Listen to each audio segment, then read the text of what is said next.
과거의 깊은 상처와 죄책감을 안고 살아가던 전직 특전사 출신 여승과 조직 보스가 30년 만에 운명적으로 재회하여 서로의 아픔을 보듬고 함께 다른 이들을 치유하며 진정한 구원과 새로운 삶의 의미를 찾아가는 이야기입니다.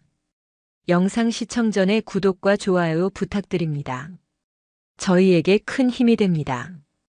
지리산의 새벽은 언제나 세상의 모든 소음이 잠든 깊은 고요와 함께 찾아왔다. 해발 1915m 남한에서 두 번째로 높은 봉우리가 드리운 거대한 그림자 아래 천년의 세월을 버텨온 실상사는 안개와 이슬을 머금은 채 고즈넉한 침묵 속에 잠겨 있었다. 해원 스님의 하루는 별빛이 채 가시지 않은 이 새벽을 여는 것으로 시작되었다. 목탁 소리가 법당의 창호지를 은은하게 울리기 전 그녀는 이미 대웅전 앞마당을 가로질러 약수터로 향하고 있었다. 차가운 약수 한 모금으로 밤새 쌓인 상념의 먼지를 씻어내고 고요히 떠오르는 새벽의 여명을 맞는 것이 그녀가 10년간 단 하루도 거르지 않은 수행의 일부였다. 속명 차수현. 그녀가 그 이름을 지리산 깊은 골짜기에 묻어버린 지 꼭 10년째 되는 해였다. 해원이라는 법명은 지혜의 동산이라는 뜻이었지만 정작 그녀는 스스로의 지혜가 한 줌의 모래알보다 못하다고 여겼다. 그녀에게 지혜란 번뇌를 끊어내는 칼날이어야 했으나 해원의 마음속 번뇌는 마르지 않는 샘물처럼 쉼없이 솟아올랐다. 특히 비가 오는 날이면 흙냄새와 함께 피어오르는 과거의 기억은 더욱 선명해져 그녀의 가슴을 무겁게 짓눌렀다. 군복의 빳빳한 감촉, 화약 냄새, 그리고 앳된 얼굴로 자신을 따르던 부하의 마지막 모습. 그 모든 것이 어제 일처럼 생생했다. 그날도 새벽 예불을 마치고 공양간에서 이른 아침을 준비하고 있을 때였다. 절의 유일한 공양주 보살인 인자한 얼굴의 노보살이 해원에게 넌지시 말을 건넸다.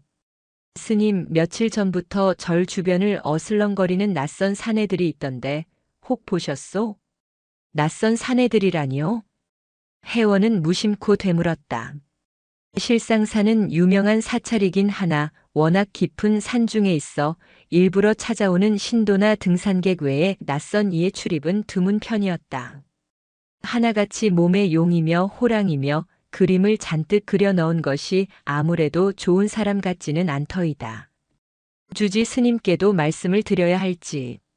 노보살의 말에 해원의 감각이 날카롭게 곤두섰다. 20년 넘게 군인으로 살며 몸에 밴 경계심이었다. 평범한 예불과 참선으로는 결코 무뎌지지 않는 뼛속 깊이 각인된 본능이었다. 아니나 다를까 그날 오후 해원이 홀로 산내 암자인 약사암으로 향하는 좁은 산길에서 그들과 마주쳤다. 험상궂은 인상의 사내 대여섯 명이 길을 막고 서 있었다. 하나같이 값비싼 명품 옷을 어색하게 걸치고 있었지만 그들의 거친 말투와 위압적인 태도는 옷으로도 가릴 수 없는 부류의 인간들임을 증명하고 있었다. 비구니 양반, 이 절주지가 누구요? 잠깐 볼 일이 있어서 왔는데 통 나오지를 않으시네. 우두머리로 보이는 사내가 비아냥거리듯 말했다. 그의 팔뚝에 언뜻 보이는 현란한 문신이 노보살의 말을 떠올리게 했다. 해원은 흔들림 없는 눈으로 그들을 바라보며 차분하게 답했다. 주지 스님께서는 동안거 중이시라 외부인을 만나지 않으십니다. 용무가 있으시면 제게 말씀하십시오. 오호, 비구니가 대리인이신가? 말 잘 됐네. 이 땅 우리가 사기로 했거든. 주지한테 가서 헐값에 넘기라고 전해. 험한 꼴 보기 싫으면.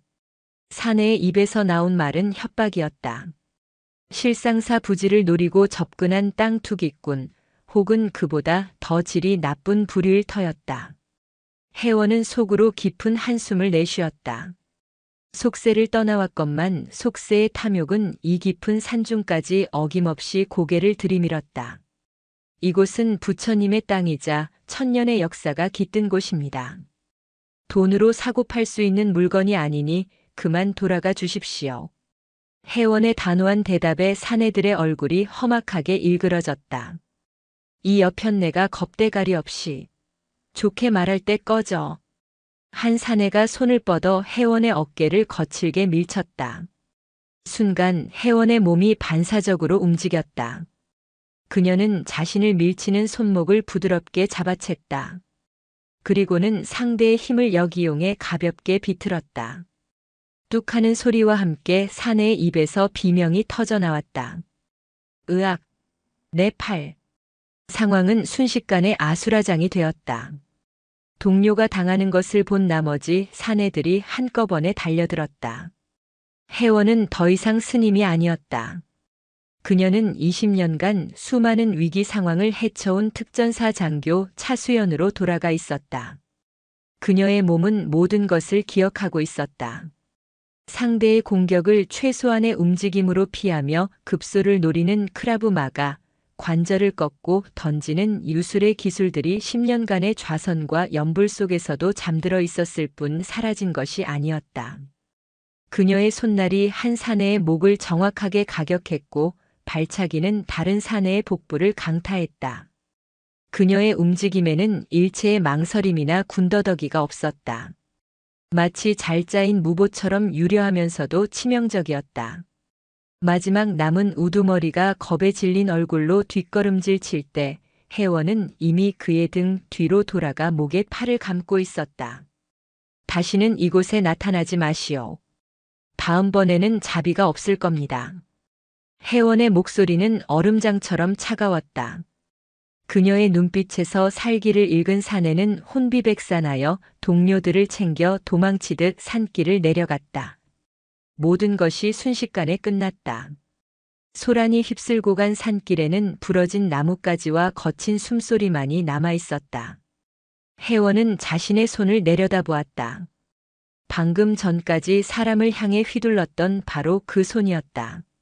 10년간 불경을 넘기고 염주를 굴리고 기왓장을 닦던 손. 그 손에 다시 피 대신 폭력의 감각이 스며들었다. 가슴 깊은 곳에서부터 뜨거운 무언가가 치밀어 올랐다. 죄책감인가 아니면 억눌러왔던 과거의 편린인가. 혜원은 그 자리에 주저앉아 가쁜 숨을 몰아쉬었다. 지리산의 맑은 바람이 그녀의 뺨을 스쳤지만 마음속에서 피어오르는 번뇌의 먼지는 가라앉지 않았다. 그녀가 10년간 쌓아올린 평화의 탑에 오늘 처음으로 균열이 가기 시작했다. 다음 날 아침 실상사는 여느 때와 다름없이 평온했다. 간밤의 소동은 마치 없었던 일처럼 풍경 소리만이 처마 끝에서 청아하게 울려 퍼졌다. 하지만 혜원의 마음은 폭풍 전야처럼 고요한 긴장감에 휩싸여 있었다. 어제의 일은 분명 끝이 아닐 터였다. 그들이 순순히 물러날 위인들이 아니라는 것을 그녀는 본능적으로 알고 있었다. 예상은 빗나가지 않았다. 점심 공양이 끝날 무렵 절 입구에서부터 소란스러운 소리가 들려왔다. 이번에는 어제와 같은 험악한 분위기가 아니었다. 값비싼 외제차 여러 대가 줄지어 들어섰고 검은 정장을 빼입은 남자들이 차에서 내려 양쪽으로 도열했다. 그리고 그들 사이로 어제의 그 우두머리가 고개를 숙인 채 한 남자를 안내했다. 혜원은 대웅전 앞에서 그 모습을 묵묵히 지켜보았다. 새로 나타난 남자는 50대 중반으로 보였지만 잘 관리된 외모와 온몸에서 뿜어져 나오는 위압감은 주변 사람들을 압도했다. 그는 값비싼 맞춤 정장을 입고 있었지만 그 안에는 날카롭게 벼려진 칼날 같은 기세가 숨겨져 있었다. 남자는 혜원 앞에 멈춰 섰다. 그리고는 어제 얻어맞고 쫓겨났던 부하의 뺨을 가볍게 두드렸다. 이놈이 실수를 했습니다. 스님께 큰 결례를 범했으니 어떻게 벌을 주면 되겠습니까? 남자의 목소리는 중후하고 부드러웠지만 그 안에 담긴 서늘함은 혜원의 피부에 소름처럼 돋았다. 혜원은 남자와 눈을 맞췄다. 깊고 검은 눈동자. 어디선가 본 듯한 익숙함이 뇌리를 스쳤다. 하지만 수많은 사람을 스쳐온 군 생활과 10년의 세월은 기억의 편린들을 희미하게 만들어버렸다. 이미 벌은 받은 듯하니 조용히 돌아가 주십시오. 이곳은 그런 소란을 피울 곳이 못 됩니다. 혜원의 대답에 남자의 입가에 희미한 미소가 번졌다. 역시 변한 게 없으시군요. 목소리도 그 눈빛도. 그 순간 혜원의 심장이 쿵 하고 내려앉았다. 30년이라는 두꺼운 시간의 벽을 뚫고 잊었다고 생각했던 목소리가 그녀의 기억을 후벼 팠다. 24살 꽃다운 나이의 육군 소위 차수현. 그리고 그녀의 첫사랑. 평범한 회사원인 줄로만 알았던 다정하고 유머러스했던 남자. 강지영? 혜원의 입에서 자신도 모르게 그 이름이 흘러나왔다. 남자의 미소가 더욱 짙어졌다. 오랜만입니다, 차수연 소위님. 아니, 이제는 혜원 스님이라고 불러야 하나요? 강지혁. 30년 전 조직폭력배라는 사실을 숨기고 자신에게 접근했던 남자. 그녀의 첫사랑이자 첫 배신이었던 남자. 그가 바로 눈앞에 서 있었다. 어제의 그 조폭들은 강지혁의 부하들이었고 이 모든 일의 배후에 그가 있었던 것이다. 혜원의 마음속에서 분노와 혼란, 그리고 알 수 없는 슬픔이 거대한 파도처럼 휘몰아쳤다. 그녀는 이를 악물었다. 어떻게 당신이 여기에? 제가 좀 놀라게 해드렸습니까? 어제 제 부하 녀석들이 스님의 심기를 건드렸다는 보고를 받고 사죄도 드릴 겸 직접 찾아왔습니다. 그런데 그 대단한 무술 실력을 보여주신 분이 당신일 줄은 꿈에도 몰랐습니다. 강지혁은 마치 오랜 친구를 만난 것처럼 태연하게 말을 이어갔다. 그의 여유로운 태도는 혜원의 분노에 더욱 불을 지폈다. 사죄? 당신 같은 인간이 사죄라는 말의 뜻을 알기나 해? 30년 전에도 그랬지. 그 번지르르한 거짓말로 날 속였던 것처럼 이번에도 이 저를 집어삼키려고 나타난 거겠지. 혜원의 목소리가 날카롭게 떨렸다. 10년간 수행으로 다스려왔던 감정이 속절없이 터져나왔다. 강지혁은 혜원의 분노를 묵묵히 받아냈다. 그의 눈빛이 순간 깊은 슬픔에 잠기는 듯 했지만 이내 평소의 냉정함을 되찾았다. 오해입니다. 이 절을 차지할 생각은 없습니다.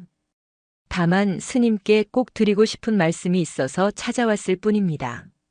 들을 말 없어. 당장 이 산에서 내려가. 혜원은 돌아섰다. 더 이상 그와 마주하고 싶지 않았다. 그의 얼굴을 보는 것만으로도 30년 전의 상처가 덧나는 것 같았다.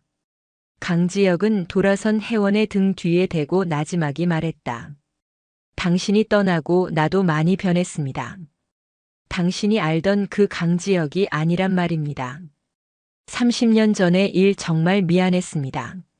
하지만 나 역시 당신에게 할 말이 있습니다. 당신이 모르는 진실이 있습니다. 그의 목소리에는 진심이 담겨 있었다. 혜원의 발걸음이 순간 멈칫했다. 당신이 모르는 진실이라는 말이 비수처럼 날아와 그녀의 가슴에 박혔다. 강지혁은 부하들을 물리고 홀로 혜원에게 다가왔다. 딱 1시간만, 아니 30분만이라도 좋습니다. 저와 이야기 좀 해주시겠습니까? 그 후에 당신이 가라고 한다면 2번 다시 당신 눈앞에 나타나지 않겠습니다. 혜원은 갈등했다. 당장이라도 소리를 질러 그를 쫓아내고 싶었지만 그의 눈빛에 담긴 절박함이 그녀의 발목을 붙잡았다. 30년이라는 세월은 그에게도 많은 것을 남겼을 터였다. 과연 그가 말하는 진실이란 무엇일까?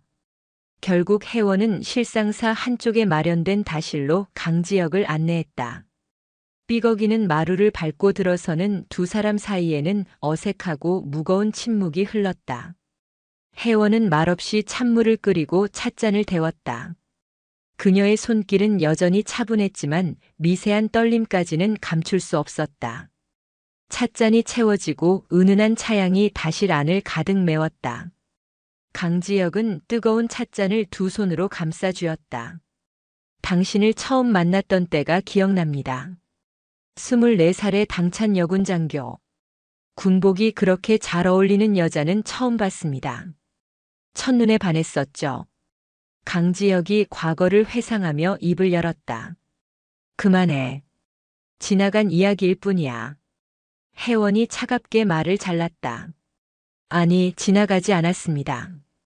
적어도 나에게는. 당신에게 내가 조직 폭력배라는 걸 끝까지 숨기고 싶었습니다. 당신을 잃고 싶지 않았으니까. 하지만 결국 당신은 모든 걸 알게 됐고 나를 떠났죠. 당신이 옳았습니다. 그때의 나는 당신 곁에 있을 자격이 없는 놈이었으니까. 강지혁의 얼굴에 깊은 회한이 스쳤다. 이제 와서 그런 말이 무슨 소용이지? 당신은 당신의 길을 갔고 나는 내 길을 왔을 뿐. 우린 이미 30년 전에 끝난 사이야. 끝나지 않았습니다. 나는 단 한순간도 당신을 잊은 적이 없습니다. 당신이 나를 떠난 후 나는 더 깊은 어둠 속으로 빠져들었습니다. 하지만 마음 한구석에는 항상 당신이 있었습니다. 당신이 나를 경멸했던 그 눈빛이 나를 완전히 괴물이 되는 것으로부터 막아주었습니다. 강지혁은 찻잔을 내려놓고 혜원을 똑바로 바라보았다. 그의 눈빛은 진지했다. 차수현, 아니 혜원 스님. 나는 이제 이 지긋지긋한 어둠에서 벗어나고 싶습니다. 그리고 당신에게 용서받고 싶습니다. 30년 만에 다시 듣는 그의 진심 어린 고백 앞에 혜원의 마음은 속절없이 흔들리고 있었다.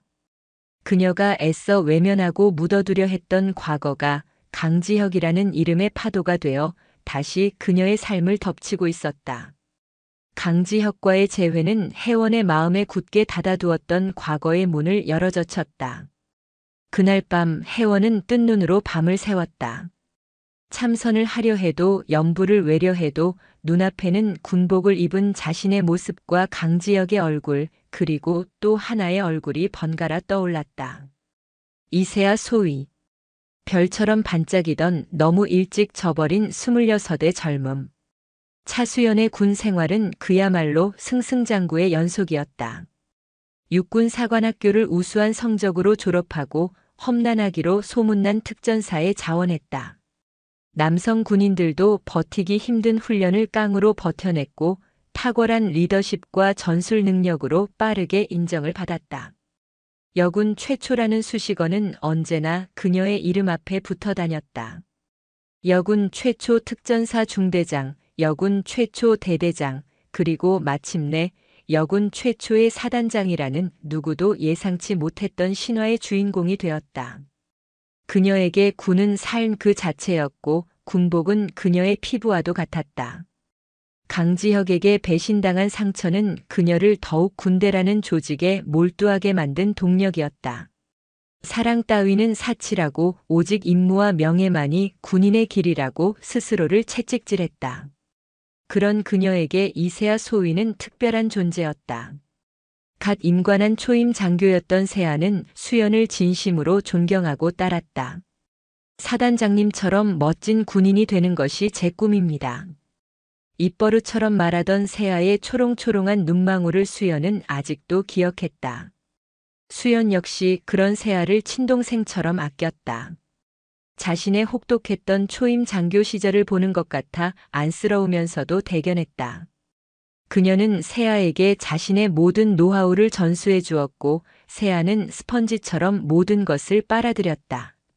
비극은 수연이 군단장 진급을 눈앞에 두고 있을 때 일어났다. DMZ 인근에서 대규모 한미연합훈련이 계획되었고 훈련 지역의 안전 확보를 위해 지뢰 제거 작전이 시급한 과제로 떠올랐다. 문제는 작전 지역이 수십 년간 누구의 발길도 닿지 않은 미확인 지뢰 지대라는 점이었다. 작전의 위험성은 불을 보듯 뻔했다. 대부분의 지휘관이 난색을 표했지만 수연은 작전을 강행했다. 군단장 진급을 위한 공명심이 그녀의 눈을 멀게 했다. 위험을 감수하지 않고는 더 높은 곳으로 오를 수 없다. 그녀는 스스로를 그렇게 합리화했다. 작전 당일 안개가 자욱하게 낀 새벽이었다. 수연은 직접 작전을 지휘했다. 그리고 이세아 소위가 이끄는 소대가 선두에 섰다. 세아는 조금도 두려워하는 기색 없이 오히려 사단장님께 제 능력을 보여드릴 기회입니다. 라며 웃어 보였다. 그것이 수연이 본 세아의 마지막 모습이 될 줄은 꿈에도 몰랐다. 쾅! 고요한 새벽의 정적을 깨고 지축을 흔드는 폭음이 울려 퍼졌다. 수연의 심장이 멎는 듯했다. 무전기에서는 다급한 비명과 보고가 뒤섞여 터져 나왔다. 지뢰 폭발. 이세아 소위가. 수연은 미친 듯이 폭발 지점으로 달려갔다. 자욱한 화약 연기 속에서 처참한 광경이 그녀의 눈에 들어왔다. 방금 전까지 늠름하게 작전 지시를 내리던 세아는 형체를 알아볼 수 없을 정도로 망가진 채 쓰러져 있었다. 그녀의 손에는 아직도 지뢰 탐지기가 굳게 쥐어져 있었다. 수연은 그 자리에 얼어붙었다. 아무 소리도 들리지 않았다. 아무 생각도 할 수 없었다. 자신의 무리한 욕심이, 자신의 공명심이 별처럼 빛나던 한 젊은 군인의 목숨을 앗아갔다. 세아의 죽음은 단순한 사고가 아니었다. 그것은 차수연이 저지른 명백한 살인이었다. 세아의 장례식장에서 수연은 세아의 부모님 앞에 무릎을 꿇었다. 하지만 어떤 사죄의 말도 그들의 슬픔을 위로할 수는 없었다. 내 딸 돌려내. 내가 내 딸을 죽였어. 세아 어머니의 절규는 비수가 되어 수연의 심장에 박혔다. 그날 이후 차수연의 세계는 무너져 내렸다. 군복을 입고 있는 것조차 죄악처럼 느껴졌다. 어깨의 별은 명예의 상징이 아니라 자신의 죄를 낙인처럼 찍어놓은 주홍글씨였다. 밤마다 세아의 환영이 나타나 그녀를 괴롭혔다. 결국 그녀는 모든 것을 내려놓았다. 군단장 진급 추천을 거부하고 명예로운 전역 대신 스스로 군복을 벗었다. 그리고는 아무런 연고도 없는 지리산으로 향했다. 속세의 모든 인연을 끊고 자신의 죄를 평생 참회하며 살기로 결심했다. 그렇게 차수연은 죽고 혜원 스님이 되었다. 10년의 세월이 흘렀지만 세아의 죽음이 남긴 상처는 조금도 아물지 않았다. 그것은 혜원의 발목에 채워진 보이지 않는 족쇄였다. 그런데 이제 강지혁이 나타났다. 30년 전의 상처를 헤집는 그가 야속하면서도 한편으로는 기묘한 동질감을 느꼈다. 그 역시 어둠 속에서 살아왔고 용서받고 싶다고 말했다. 그의 눈빛에서 언뜻 스쳤던 깊은 회한은 어쩌면 자신과 같은 종류의 죄책감일지도 모른다는 생각이 들었다. 혜원은 자리에서 일어났다. 그리고는 법당으로 향했다. 불상 앞에 조용히 앉아 108배를 시작했다. 한 번 또 한 번 절을 올릴 때마다 과거의 기억들이 스쳐 지나갔다. 강지혁과의 풋풋했던 사랑, 그리고 배신. 군인으로서의 영광, 그리고 이세아 소위의 죽음. 기쁨과 슬픔, 영광과 좌절, 사랑과 증오가 뒤섞여 그녀의 마음을 핥히었다. 108배가 끝났을 때 혜원의 온몸은 땀으로 흠뻑 젖어 있었다. 하지만 마음은 오히려 잔잔한 호수처럼 고요해졌다. 그녀는 결심했다. 강지혁의 이야기를 들어보기로. 그가 말하는 진실이 무엇인지, 그가 짊어진 어둠이 무엇인지 마주하기로. 그것은 어쩌면 자신의 죄를 마주하는 또 다른 수행의 시작일지도 몰랐다. 도망치고 외면하는 것으로는 결코 구원받을 수 없다는 것을 그녀는 이제 어렴풋이 깨닫고 있었다. 지리산의 밤은 깊어갔고 혜원의 마음속에도 아주 작은 새벽의 빛이 비치기 시작하고 있었다.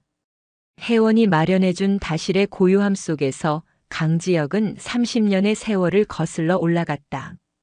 찻잔을 쥔 그의 손은 단단했지만 그가 풀어놓는 이야기는 깊은 어둠과 회한으로 얼룩져 있었다. 당신이 떠난 후 내 세상은 무너졌소.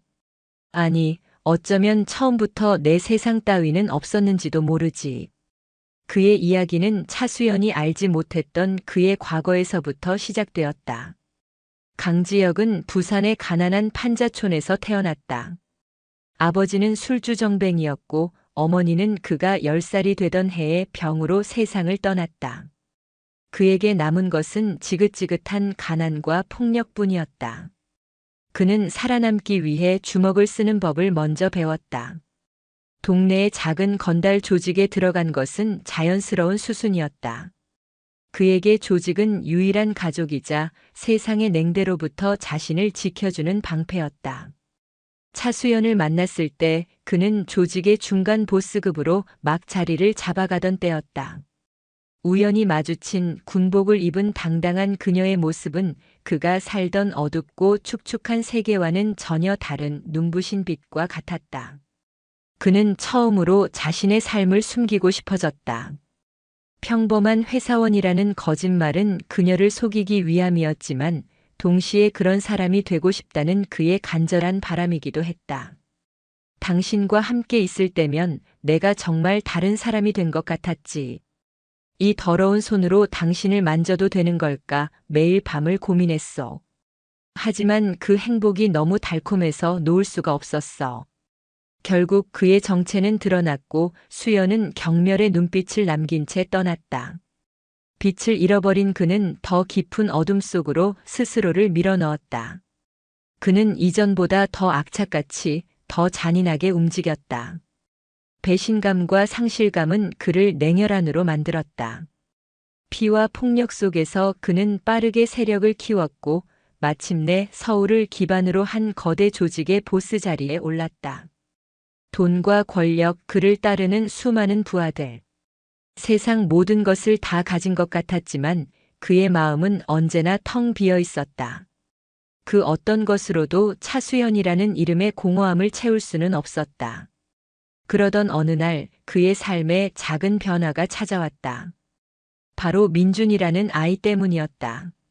민준은 그가 어릴 적 살던 동네의 고아 소년이었다. 17살 맑은 눈을 가진 아이. 어릴 적 자신을 보는 듯한 모습에 지역은 괜한 오지랖을 부렸다. 그는 민준을 조직의 어둠으로부터 떼어놓고 싶었다. 그는 민준을 물심양면으로 도왔다. 비싼 과외를 붙여주고 좋은 옷을 사입히고 평범한 학생처럼 살아가도록 격려했다. 지역에게 민준은 속죄의 대상이자 지켜주고 싶은 유일한 존재였다. 그는 민준에게만큼은 따뜻한 형이자 든든한 보호자가 되어주고 싶었다. 그 아이를 볼 때마다 당신 생각이 났어. 만약 우리가 헤어지지 않았다면 우리에게도 저런 아들이 있지 않았을까 하는 부질없는 상상도 했지. 민준이만큼은 나처럼 살게 하지 않겠다고 수백 번 다짐했어.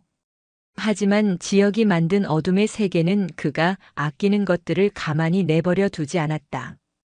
경쟁 조직과의 세력 다툼이 극에 달하던 어느 겨울밤이었다. 지역은 중요한 거래를 위해 약속 장소로 향하고 있었다. 그런데 그 자리에 민준이 나타났다. 자신을 괴롭히던 학교 불량배들을 혼내주기 위해 몰래 지역의 부하에게 부탁해 그 위험한 자리에 따라 나선 것이었다.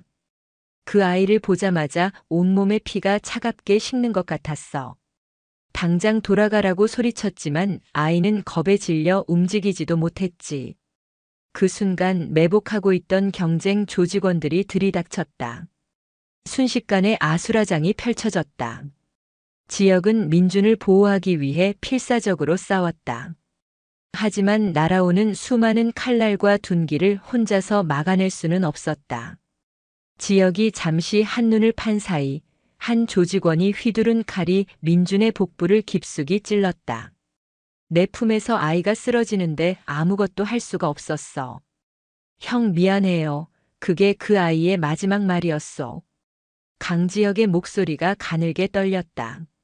30년간 단 한 번도 남 앞에서 약한 모습을 보인 적 없던 그의 눈에 뜨거운 눈물이 고였다. 나는 내 손으로 그 아이를 죽인 거요. 내가 만든 지옥으로 그 아이를 끌어들여 죽인 거라고. 그날 이후 나는 살아도 사는 게 아니었어. 매일 밤 꿈에 민준이가 나와. 피를 흘리면서 왜 자기를 지켜주지 않았냐고 묻더군. 당신이 나를 떠났을 때보다 더한 고통이었어. 그는 죄책감 속에서 조직을 정리하기 시작했다. 불법적인 사업들을 하나씩 접고 합법적인 사업으로 전환하려 애썼다. 하지만 수십 년간 피로 얽힌 조직의 생리는 쉽게 바뀌지 않았다. 그는 거대한 괴물을 만들어냈고 이제 그 괴물에게 자신이 잡아먹힐 지경에 이르렀다. 그러다 우연히 지리산 실상사 부지에 대한 정보를 듣게 되었다.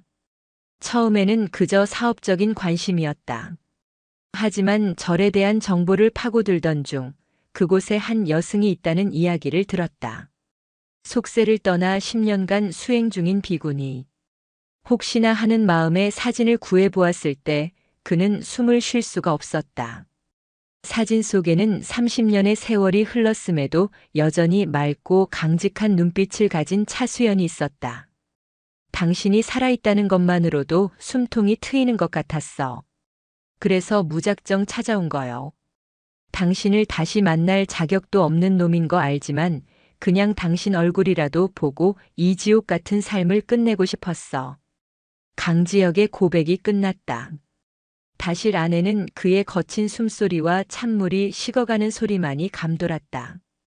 혜원은 아무 말도 하지 않았다. 그의 이야기 속에서 그녀는 자신의 모습을 보았다. 아끼던 부하를 자신의 욕심 때문에 죽음으로 몰아넣은 자신과 지켜주고 싶었던 아이를 자신의 어둠 속에서 잃어버린 그 죄책감의 무게는 달랐지만 그 근원은 너무나도 닮아 있었다. 그 순간 30년간 쌓아왔던 증오와 원망의 벽이 허물어지며 그 자리에는 깊은 연민과 동질감이 차오르기 시작했다. 강지혁의 고백이 남긴 무거운 침묵을 깬 것은 혜원이었다. 그녀는 조용히 일어나 새 찬물을 따랐다. 김이 모락모락 피어오르는 찻잔을 그의 앞에 놓으며 그녀가 처음으로 입을 열었다. 나에게도 그런 사람이 있었습니다. 혜원은 담담하게 이세아 소위의 이야기를 시작했다. 자신의 롤모델이라며 반짝이는 눈으로 따르던 후배 장교의 이야기. 군단장 진급이라는 공명심에 눈이 멀어 무리한 작전을 지시했던 자신의 어리석음. 그리고 눈앞에서 목숨을 잃은 부하의 마지막 모습까지. 그녀는 10년간 누구에게도 꺼내지 않았던 가슴 가장 깊은 곳에 응어리져 있던 죄책감을 남김없이 쏟아냈다. 그 아이의 죽음은 온전히 나의 책임이었습니다. 나의 욕심이 그 아이를 죽인 겁니다. 나는 군복을 입은 살인자였어요. 이야기를 마친 혜원의 눈에도 눈물이 맺혔다. 강지혁은 말없이 그녀를 바라보았다. 이제 그는 알 수 있었다. 그녀가 왜 모든 것을 버리고 이 깊은 산속으로 들어와야만 했는지. 두 사람은 서로의 눈 속에서 같은 종류의 아픔과 지울 수 없는 상처를 발견했다. 30년이라는 아득한 시간을 건너 두 개의 외로운 영혼은 비로소 서로의 가장 깊은 상처를 마주보게 된 것이다. 우리 잠시 걸을까요? 혜원의 제안에 강지혁은 조용히 고개를 끄덕였다. 두 사람은 다시를 나와 실상사 뒤편으로 이어지는 고즈넉한 숲길로 들어섰다. 수백 년 된 소나무들이 하늘을 향해 뻗어 있었고 발밑에서는 부드러운 흙냄새가 올라왔다. 세상의 모든 번뇌를 품어 안은 듯 지리산의 숲은 깊고 평화로웠다. 한참을 말없이 걷던 강지혁이 먼저 입을 열었다. 나는 이제 이 모든 것을 끝내고 싶소. 민준이에게 그리고 당신에게도 너무나 떳떳하지 못한 삶이었어. 완전히 손을 씻고 평범하게 살고 싶어졌소. 그의 목소리에는 이전과 다른 단단한 결심이 서려 있었다. 혜원은 걸음을 멈추고 그를 돌아보았다. 조직을 떠나는 것이 쉬운 일은 아닐 텐데요. 알고 있어. 나를 따르던 놈들이 가만히 있지 않겠지. 하지만 더 이상은 이렇게 살 수 없어. 이건 사는 게 아니야. 강지혁의 결심을 확인한 혜원의 마음속에서 어떤 생각이 싹 텄다. 그녀 자신 또한 10년간의 수행에도 불구하고 과거의 그림자에서 완전히 벗어나지 못했다.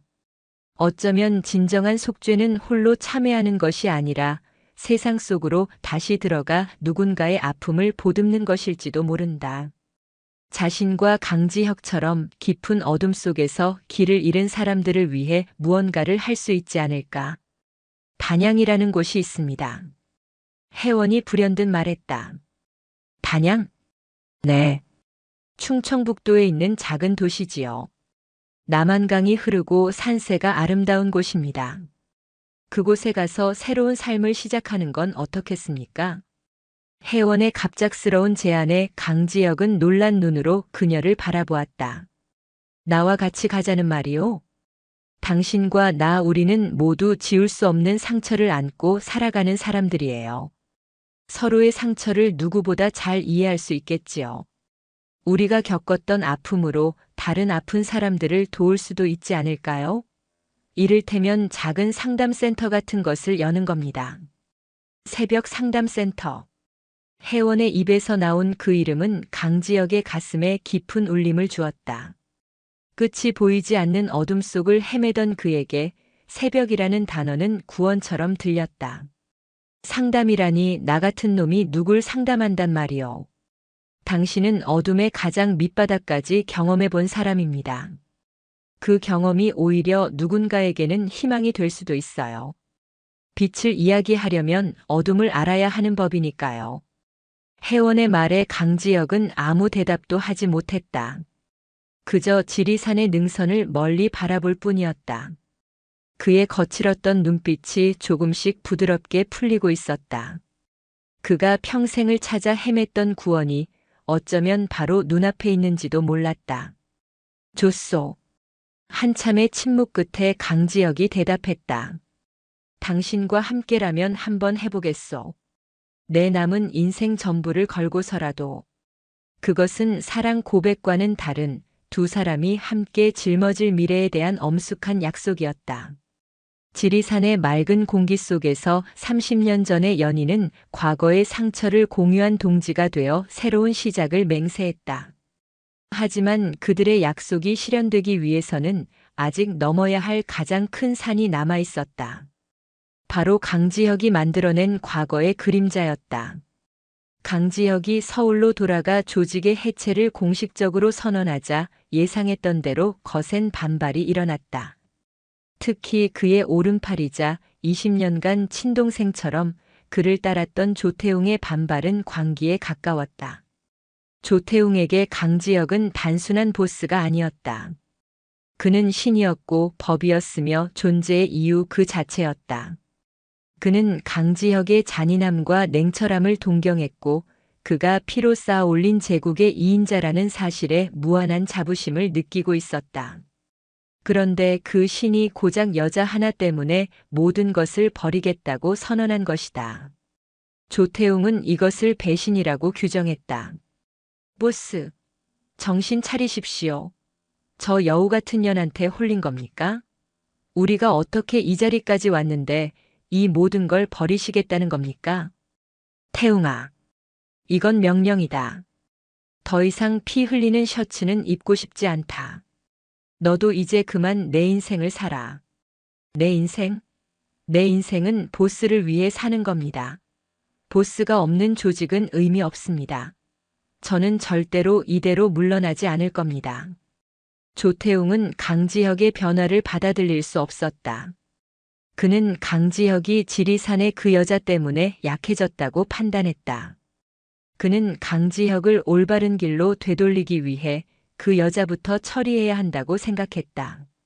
그는 자신을 따르는 핵심 조직원 수십 명을 이끌고 어둠이 짙게 깔린 밤 지리산 실상사로 향했다.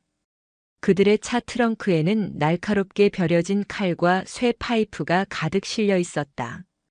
그 시각 혜원과 강지혁은 실상사에서 마지막 밤을 보내고 있었다. 내일이면 함께 단양으로 떠나기로 약속한 터였다. 강지혁은 조직의 반발이 있을 것을 예상하고 믿을 만한 부하 몇 명을 남겨 절 주변을 경계하게 했다. 하지만 조태웅의 움직임은 예상보다 훨씬 빠르고 거셌다. 보스, 조태웅 그 미친놈이 애들을 끌고 산으로 오고 있습니다. 경계를 서던 부하의 다급한 전화가 걸려온 것은 자정이 막 넘은 시각이었다. 강지혁의 얼굴이 굳어졌다. 올 것이 왔다고 생각했다. 스님, 아니 수연 씨. 여긴 위험하니 어서 피하시오. 이건 내가 마무리해야 할 내 과거요. 강지혁이 혜원을 막아섰다. 하지만 혜원은 물러서지 않았다. 그녀의 눈빛은 10년 전 수많은 전투를 지휘하던 특전사 장교의 그것으로 돌아와 있었다. 아니요. 이제 당신의 과거는 나 혼자만의 과거가 아닙니다. 함께 맞서야죠. 혜원의 단호한 말에 강지혁은 더 이상 그녀를 말릴 수 없었다. 이내 수십 개의 차량 헤드라이트가 어둠을 찢으며 실상사 경내를 대낮처럼 밝혔다. 차에서 내린 조태웅과 조직원들은 손에 무기를 든 채 살기를 뿜어내며 두 사람을 향해 다가왔다. 보스, 마지막 기회입니다. 저 여자 버리고 저희랑 같이 서울로 가시죠. 조태웅이 이성을 잃은 눈으로 외쳤다. 강지혁은 조용히 혜원의 앞을 막아서며 대답했다. 태웅아, 길을 비켜라. 더 이상 너희는 내 동생들이 아니다. 그 말을 신호로 수십 명의 조직원들이 함성을 지르며 달려들었다. 강지혁과 그를 지키던 소수의 부하, 그리고 혜원은 순식간에 적들에게 둘러싸였다. 실상사의 고요한 경내는 다시 한번 쇳소리와 비명, 고통으로 가득 찼다. 강지혁은 맹수처럼 싸웠다. 그의 주먹과 발길질은 뼈를 부수고 살을 찢었다. 수십 년간 몸에 밴 싸움의 기술은 여전히 녹슬지 않았다. 하지만 그의 싸움은 과거와는 달랐다. 이전의 싸움이 파괴와 정복을 위한 것이었다면 지금의 싸움은 무언가를 지키기 위한 처절한 몸부림이었다. 혜원 역시 그와 등을 맞대고 싸웠다. 그녀는 불필요한 살상을 피하며 최소한의 움직임으로 상대의 관절을 꺾고 무력화시켰다. 그녀의 움직임은 강지혁의 거친 힘과 절묘한 조화를 이루었다.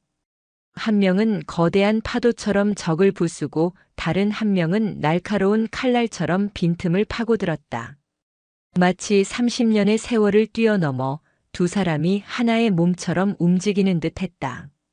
싸움의 끝은 강지혁과 조태웅의 1대1 대치였다. 피투성이가 된 조태웅은 눈물을 흘리며 강지혁에게 달려들었다. 왜 변하신 겁니까? 예전의 보스로 돌아오란 말입니다. 강지혁은 덤벼드는 조태웅의 칼을 피하며 그의 팔을 꺾어 제압했다. 그리고는 그의 귓가에 나지막이 하지만 단호하게 말했다. 내가 변한 게 아니다, 태웅아. 이제야 제자리로 돌아가는 거다. 강지혁은 조태웅을 땅에 내리꽂았다.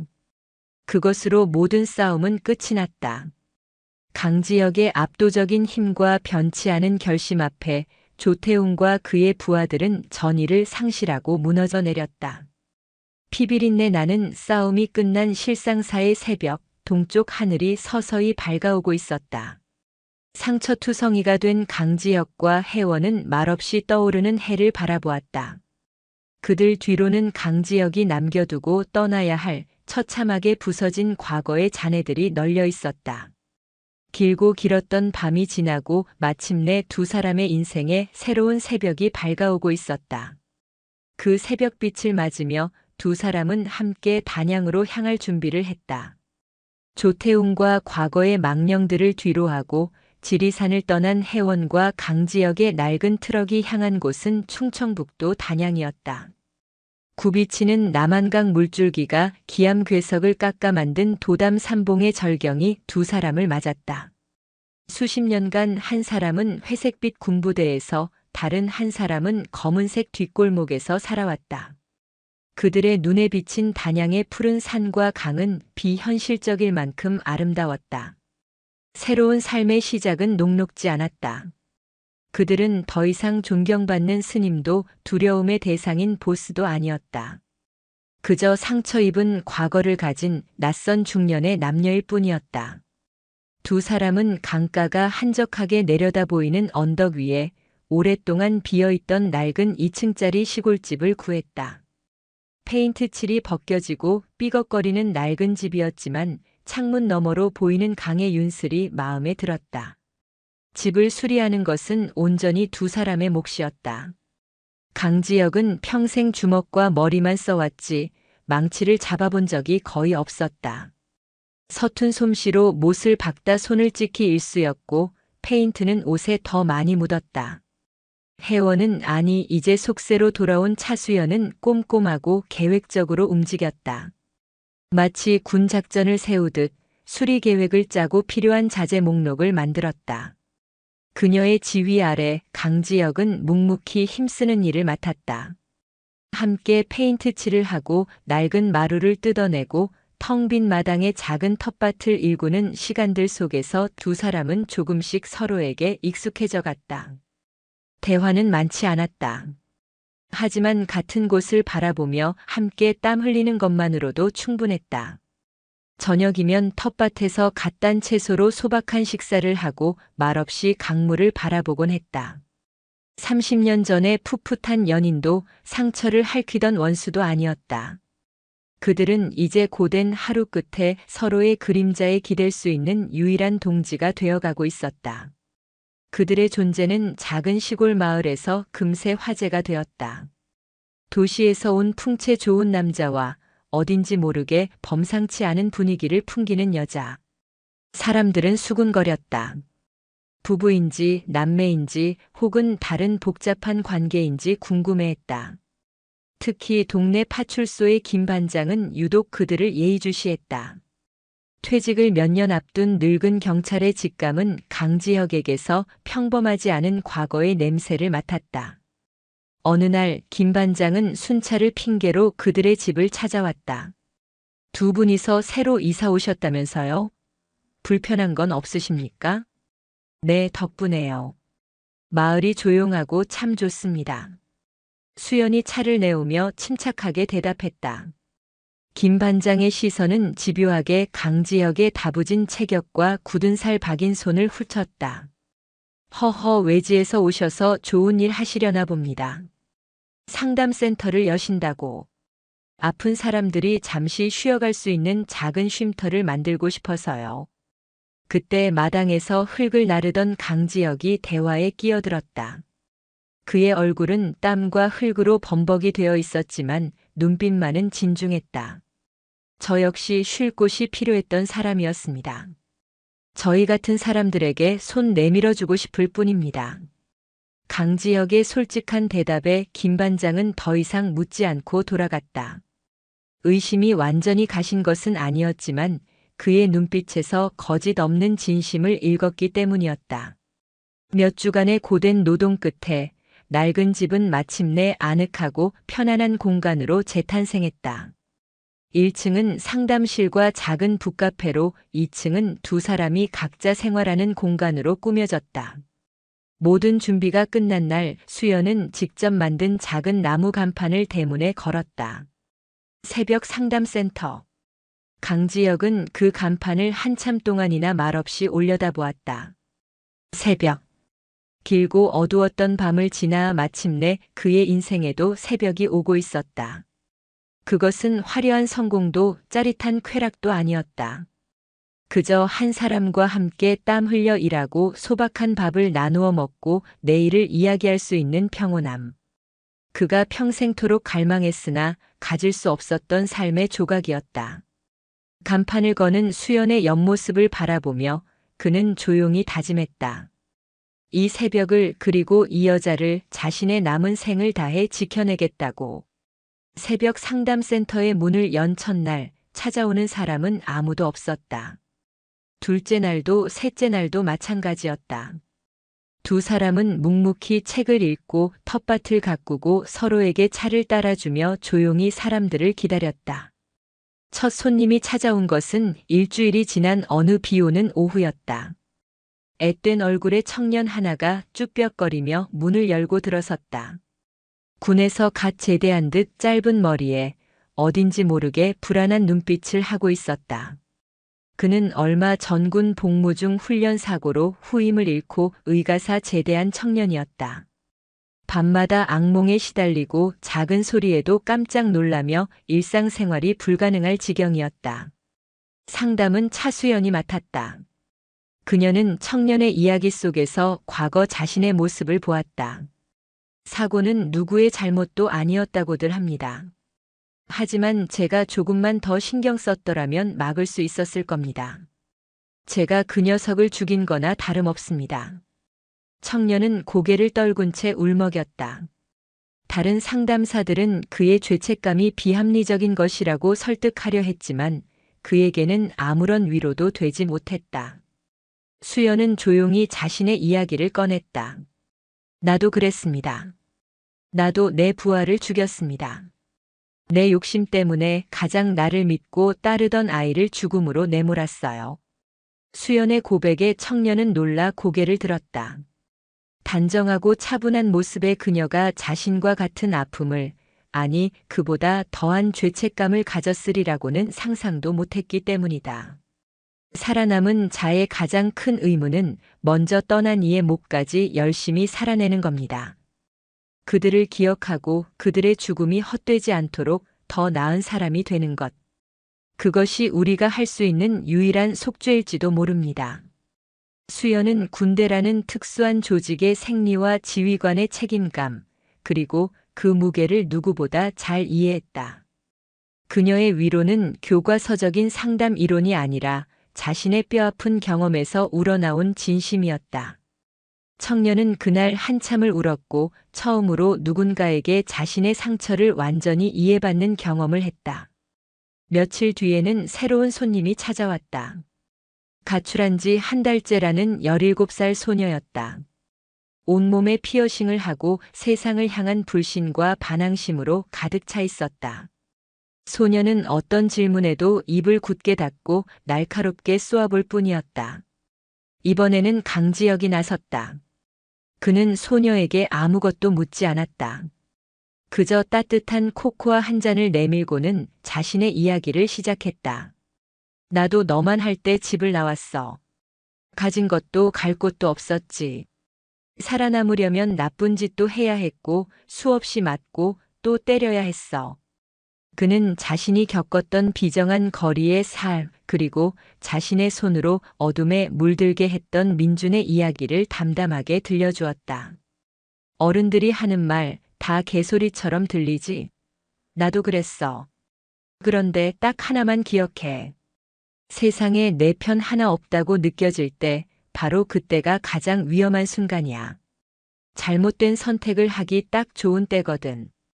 강지혁의 투박하지만 진심 어린 이야기에 얼음장 같던 소녀의 눈빛이 조금씩 흔들리기 시작했다.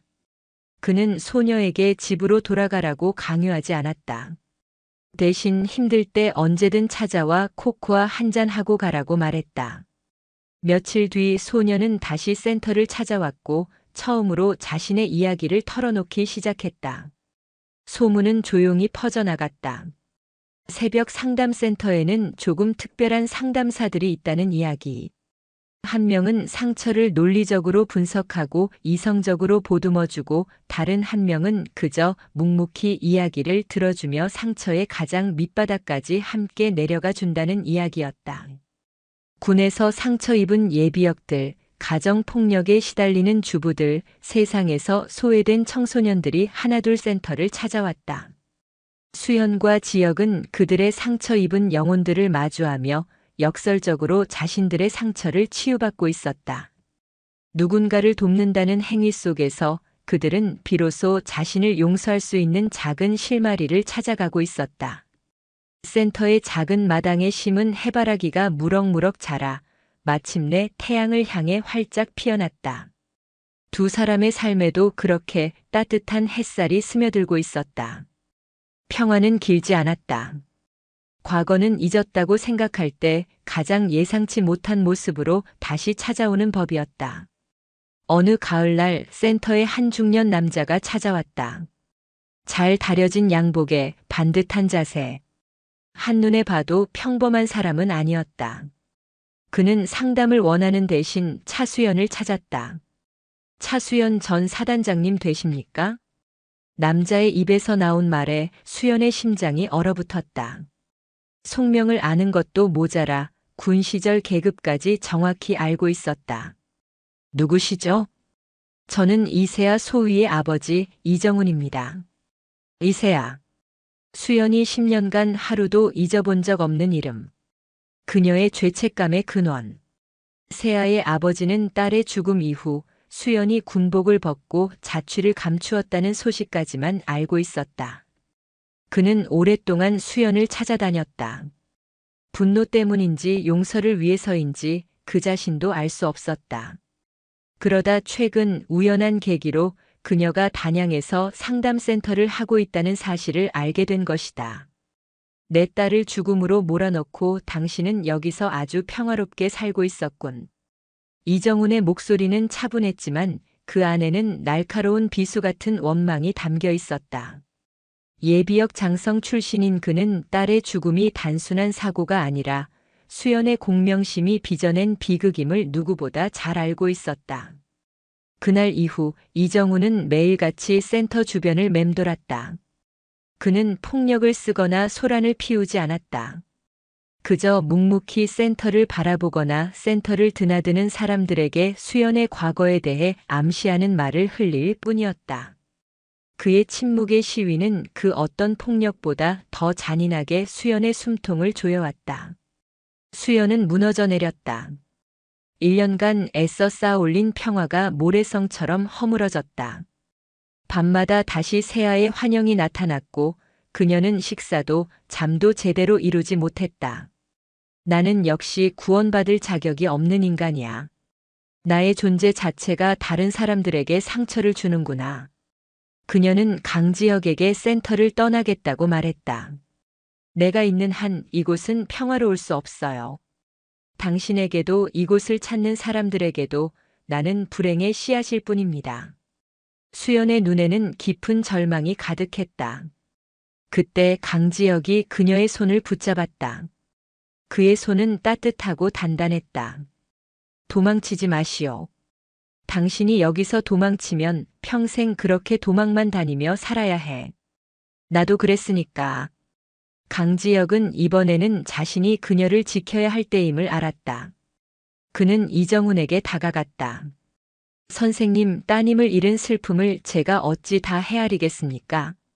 하지만 이 사람 차수연이라는 사람은 지난 10년간 단 하루도 편히 잠들지 못했습니다. 스스로를 지옥에 가두고 살아온 사람입니다. 강지혁은 이정훈에게 자신의 과거를 털어놓았다. 자신이 지켜주지 못했던 소년 민준의 이야기, 그리고 그 죄책감으로 살아왔던 날들을. 저희는 이곳에서 속죄하고 있는 겁니다. 저희가 망가뜨린 살만큼 다른 사람들의 삶을 일으켜 세워주면서요. 따님을 되살릴 수는 없겠지만 그 아이의 이름으로 단 한 사람이라도 더 살려내는 것이 저희가 할 수 있는 유일한 일입니다. 자식을 잃은 아버지 앞에서 또 다른 자식을 잃은 한 남자가 진심으로 호소했다. 이정훈의 흔들림 없던 눈빛이 처음으로 파르르 떨렸다. 그날 밤 수연은 이정훈을 자신의 상담실로 청했다. 그리고는 처음으로 변명이나 합리화 없이 자신의 모든 죄를 고백했다. 제가 세아를 죽였습니다. 제 욕심 때문에 장래가 창창한 한 젊은 군인을 제물로 삼았습니다. 어떤 벌을 주셔도 달게 받겠습니다. 수연은 그의 앞에서 깊이 무릎을 꿇고 용서를 빌었다. 그녀의 눈에서는 뜨거운 눈물이 쉴 새 없이 흘러내렸다. 오랫동안 침묵하던 이정훈이 떨리는 목소리로 입을 열었다. 일어나게 자네가 평생 그 짐을 지고 살아가는 것 그것으로 내 딸아이는 위로받지 못해. 자네 말대로 내 딸의 목까지 다른 생명들을 위해 살아주게. 그것이 내가 자네에게 주는 벌일세. 이정훈은 수연을 일으켜 세우고는 조용히 센터를 떠났다. 완전한 용서는 아니었지만 길고 길었던 증오의 사슬을 끊어내는 첫걸음이었다. 꺼질 듯 위태롭던 상담센터의 불씨는 그렇게 다시 타오르기 시작했다. 이정훈이 다녀간 후 1년이라는 시간이 흘렀다. 새벽 상담센터는 단양의 작은 명물이 되었다. 이제는 마을 사람들 역시 낯선 외지인이었던 수연과 지역을 따뜻한 이웃으로 받아들였다. 파출소의 김 반장은 가끔 들러 믹스 커피를 얻어 마시고 가는 친구가 되었고, 마을 사람들은 텃밭에서 기른 채소가 너무 많다며 넌지시 센터 현관에 놓고 가곤 했다. 센터를 찾았던 상처 입은 영혼들도 저마다의 새벽을 찾아가고 있었다. PTSD에 시달리던 청년은 작은 기술을 배워 새로운 직장을 구했고, 가출했던 소녀는 다시 학업을 시작하며 검정고시를 준비하고 있었다. 그들은 이제 손님이 아니라 가끔 센터에 들러 텃밭일을 돕거나 책장에 책을 정리해주는 든든한 지원군이 되었다. 차수현과 강지혁의 관계도 더욱 깊어졌다. 이정훈과의 위기를 함께 극복하며 두 사람은 서로가 없어서는 안 될 존재임을 깨달았다. 그들의 관계는 뜨거운 연인이라기보다는 전쟁터에서 생사를 함께한 전우애에 가까웠다. 서로의 가장 깊은 상처와 부끄러운 과거를 알고 있기에 그 어떤 꾸밈이나 거짓 없이 서로를 마주할 수 있었다. 그들은 서로의 구원이었고 살아가는 이유였다. 어느 이른 새벽 수연과 지혁은 센터 앞에 작은 평상에 나란히 앉아 떠오르는 해를 바라보고 있었다. 남한강의 물 한 개가 서서히 걷히고 도담 삼봉의 실루엣 너머로 붉은 기운이 번져나왔다. 참 좋구려. 강지혁이 나지막이 말했다. 네. 참 좋네요. 수연이 미소 지으며 대답했다. 두 사람 사이에는 더 이상 많은 말이 필요 없었다. 그들은 이제 알았다. 구원이란 과거의 완전한 소멸이나 상처의 완벽한 치유가 아니라는 것을. 아픈 과거를 안고서라도 그 상처를 디딤돌 삼아 누군가의 새벽을 열어주는 것. 그렇게 함께 현재를 살아내는 것. 그것이 바로 그들이 찾은 구원의 형태였다. 지혁은 조용히 수연의 손을 잡았다. 거칠고 투박한 그의 손이 굳은 살이 박인 그녀의 손을 따뜻하게 감쌌다. 30년이라는 긴 어둠의 터널을 지나온 두 사람이었다. 그들의 인생은 결코 평탄하지 않았지만 마침내 함께 맞이하는 이 새벽은 그 어떤 아침보다 눈부시게 빛나고 있었다. 떠오르는 태양은 단양의 산과 강 그리고 새벽 상담센터를 비추고 있었다. 그리고 그 빛은 서로의 온기에 기대어 앉은 두 사람의 얼굴 위에도 따스하게 내려앉고 있었다. 그들의 진짜 새벽은 바로 지금부터 시작이었다. 영상이 유익하셨다면 구독과 좋아요, 댓글까지 부탁드리겠습니다.